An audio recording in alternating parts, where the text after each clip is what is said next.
आस्थावान सज्जनों, ओम नमः शिवाय। कार्तिक की पूर्णिमा, इस प्रकार से शत पूर्णिमा पे हमने आपको बहुत से उपाय बताए थे। आज एक ऐसा उपाय लेके आ रहे हैं, क्योंकि देवउठनी 11 से जिन जिन के विवाह नहीं हुए हैं उनके माता पिता चिंतित हो जाते हैं, और कुछ तो ऐसे बालक बालिका हैं कि जिनकी सगाई हो जाती है, छूट जाती है। लड़के देखने आते हैं, देख करके चले जाते हैं, जा कर के विश्वास दिला देते हैं, उसके बाद बदल जाते हैं। तो इस प्रकार के जिनके विवाह में बड़ी बाधाएं आ रही हैं, और भैया विवाह में ऐसा कहा जाता है, अब विद्वानों ने निष्कर्ष निकाले हैं कि ये कुछ ऐसे दोष हैं, जैसे ग्रह दोष है, मंगल दोष है, और शनि दोष है, और काल सर्प योग है।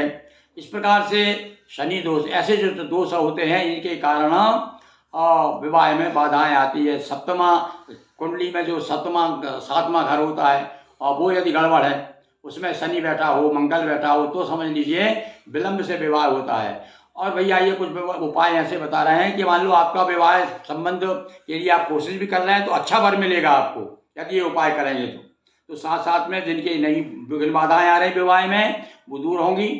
तो आज के दिन हम है तो ये भैया कार्तिक का मास भगवान विष्णु को समर्पित, पर आप सभी जानते हैं कि यदि हम कोई ऐसा काम कराना चाहें जिसमें बड़ी बाधाएं आ रही हो, या कहना चाहिए जो नहीं होने वाला है वो भी हो जाता है। क्यों? क्योंकि भगवान शिव ऐसे हैं, भावी मैट सके त्रिपुरारी। भगवान शिव होनहार को भी मेट सकते हैं, सारी विपदा को टाल देते हैं, अरे मृत्यु तक टाल देते हैं। तो ये छोटे मोटे विघ्न बाधा भगवान के लिए क्या लगते हैं। तो एक ऐसा छोटा सा उपाय शिव जी का हम आपको बताते हैं, देखिए करिए आप। आप इसमें अक्षत लीजिए, 11 अक्षत लीजिए, 11 बील पत्ती लीजिए, और एक छोटा सा पात्र ले लीजिए, और एक बड़े पात्र में जल भर लीजिए, आधे में जल और थोड़ा सा कच्चा दूध मिला लीजिए। और पूजन की साफ सामग्री भगवान शिव के लिए जो भी अपन रखते हैं, चंदन चावल वगैरह जो भी सब रख लीजिए, पर अलग से रख लीजिए। 11 चावल रख लीजिए, 11 बील पत्ती रख लीजिए, और छोटा सा एक लोटा ले लीजिए आप वो ऐसा लोटा जिसमें मतलब इतना जल ले लीजिए कि 11 बार उसमें जल भरा जाए। तो अपने को 11 गारक करना है। 11 रुद्र होते हैं, भगवान शिव बड़े प्रसन्न होते हैं भाई। तो ये प्रयोग बता रहा हूँ मैं आपको। अब आप लोग घर में क्या करना है, 11 बील पत्ती लाना है, 11 अक्षत चावल छांट लेना है, और साथ में और पीला चंदन या पीला सफ़ेद चंदन, 2 प्रकार के चंदन रख लेते हैं। तो पीला किसके लिए, यदि लड़की की शादी नहीं हो रही है तो उसके लिए पीला चंदन लगेगा, और यदि लड़के के लिए करना है उपाय तो उसके लिए सफ़ेद चंदन। बस ये थोड़ा सा आप ध्यान रखिएगा, बड़ा सरल उपाय बता रहा हूँ मैं आपको, आप देखिएगा और करेंगे। भगवान शिव की कृपा पूर्णिमा पे आपके सारे मनोरथ पूर्ण होंगे। और विशेष रूप से जिनकी शादी नहीं हो रही है उनके लिए, माता पिता कर सकते हैं, बच्चे भी कर सकते हैं।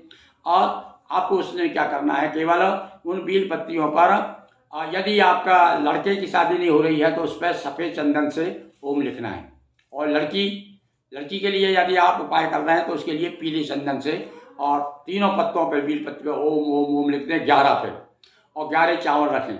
आप इस प्रकार से सारी सामग्री ले ली।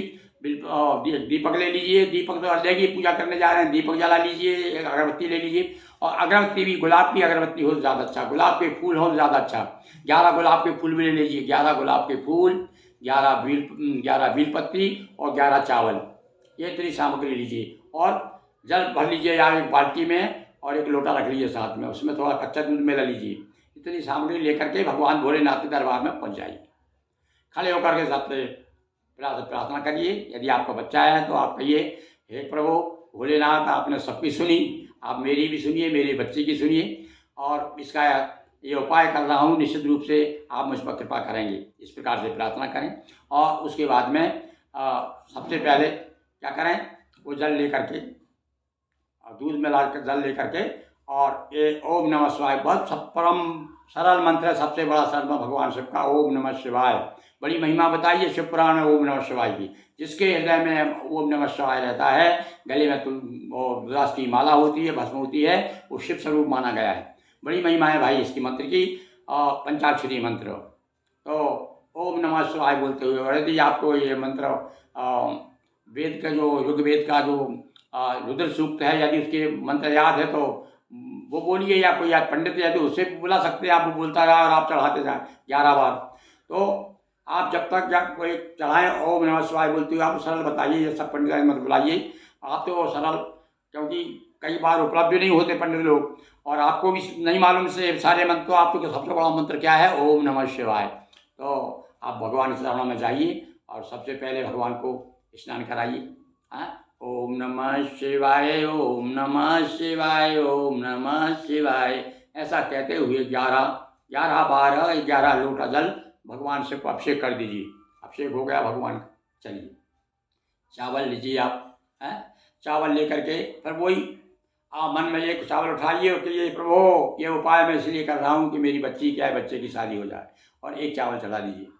और उसके बाद फिर एक बील पत्ती उठाइए और बील पत्ती वही ऐसा कहते हुए वो जो उस पर आपने यदि चंदन, सफ़ेद चंदन से लिखा होगा या पीले चंदन से लिखा होगा, लड़की होगी, लड़की करना है तो ऐसा कहते हुए अपना बील पत्ती उठा और भगवान को चढ़ा दीजिए। इसी प्रकार से 11 बार पहले चावल चढ़ाइए, फिर बील पत्ती चढ़ाइए, चावल चढ़ाइए, बील पत्ती चढ़ाइए, और ये बस ये पूरा करके और उसके बाद में भगवान की आप जो है हो गया भगवान की पूजन।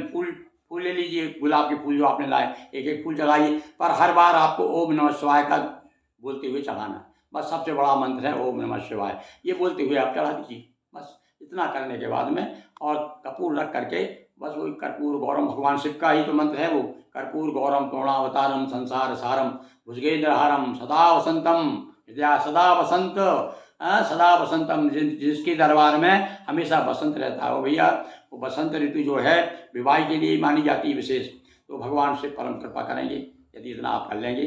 और आरती करिए, प्रणाम करिए, प्रणाम करके आ जाइए और प्रभु देखिए आप, मैं भगवान की तरफ से मैं क्या कह सकता हूँ, पर प्रार्थना कर सकता हूँ मैं भी, और निश्चित रूप से हमें विश्वास है कि आप इतना करेंगे तो 3-4 महीने में ही कहीं ना कहीं आपके बालक या बालिका की कहीं निश्चित रूप से भगवान जरूर सुनेंगे।